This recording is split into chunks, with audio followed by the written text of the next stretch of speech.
Lou, what type of energy does Cam Bynum operate on? Like, does he ever walk in and have a bad day? I don't know. Like, I hear it's a cliche, but the dude just, I don't know. His vibes are different.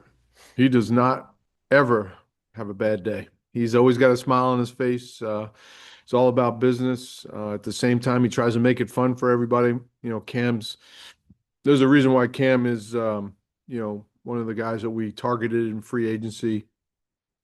Can't say enough about how that all went down with Chris Ballard and his crew, man. It just made us a better team, and that's showing. Cam is not only a great player, but even a better guy. So super excited to have him.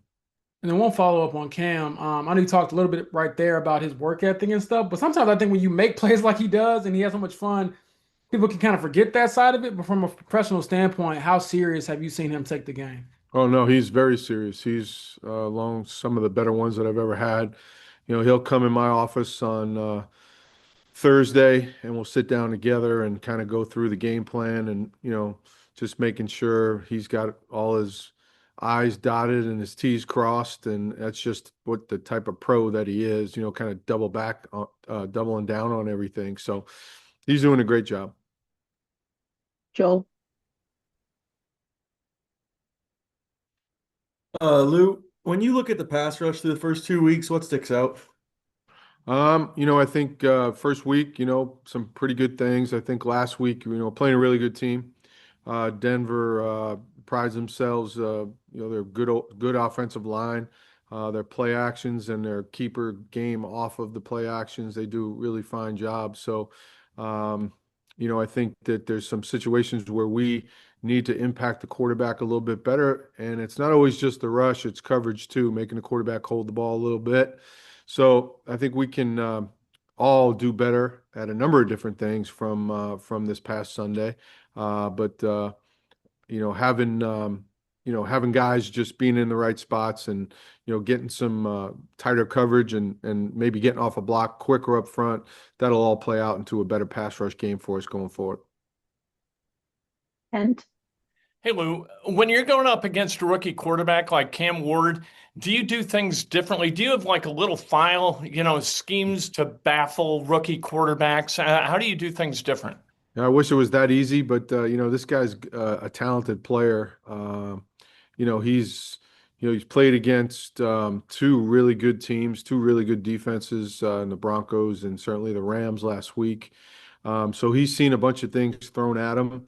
And he'll his kind of his feel for things is you can see it growing week by week, and it's such a short season so far, only week three. But we have some things certainly that we try to do to keep the guys off balance. I think that the college game is so different from the NFL in terms of that part of it, and we'll try to show him some things that he hasn't seen, and but we try to do that with every quarterback. This guy's a super talented guy, and we know that we got our hands full on Sunday. Thanks, Lou. James or JJ, sorry.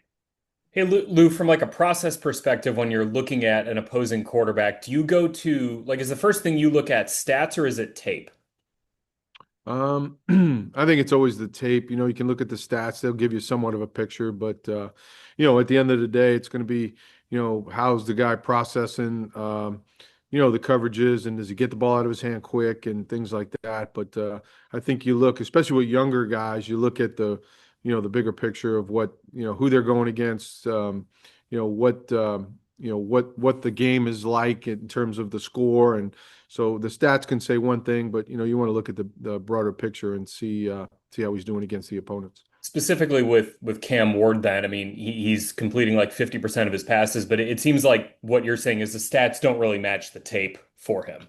I don't think so. No, I mean, you see a super talented guy. I think you see a guy that's willing to, to take some chances, calculated risks, and force the ball down the field some. And I think that that's a part of any good quarterback. The guys that just play it safe never truly become, what you really want as a quarterback. Those guys are going to make some mistakes, especially early in their careers. But I see a guy that sees the field well. Is there things that he can clean up? Sure. That's everybody. I see a guy that's, I feel like they've got a heck of a quarterback. We'll do a few more here, James. Lou, what was your assessment of X on Sunday, and perhaps what conversation did you have with him about his performance?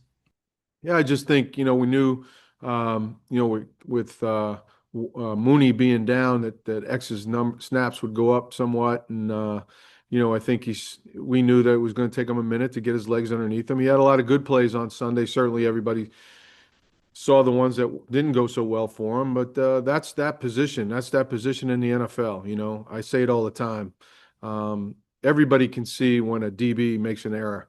It's very rarely does anybody on TV or in the stands see when a three technique gets out of his gap and a run gets through.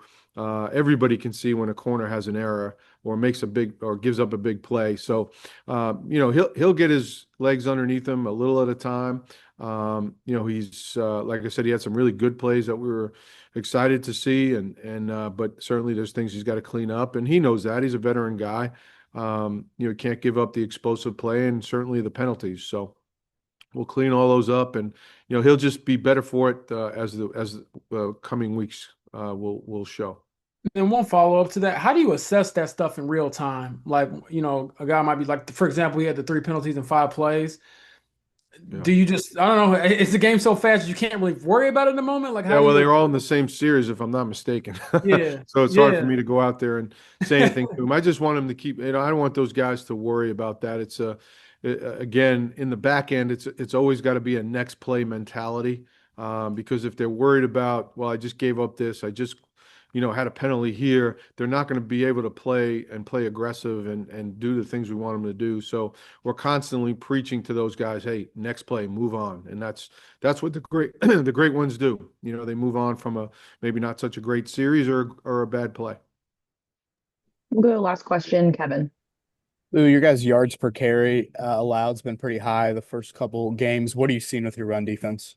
Yeah, I think it's something that we're focused on this week for sure, and it's something that we got to put to bed early. A little bit in the first game was, let's play a lot of split safety and limit 10 and 17. So, specifically, the first call of the season that was a total pass call. They end up running it, get 10 yards, and I would never do that in a normal situation. I just didn't want Tyreek to catch a slant, the first play of the game. So there is things that we have to improve overall at all levels up front.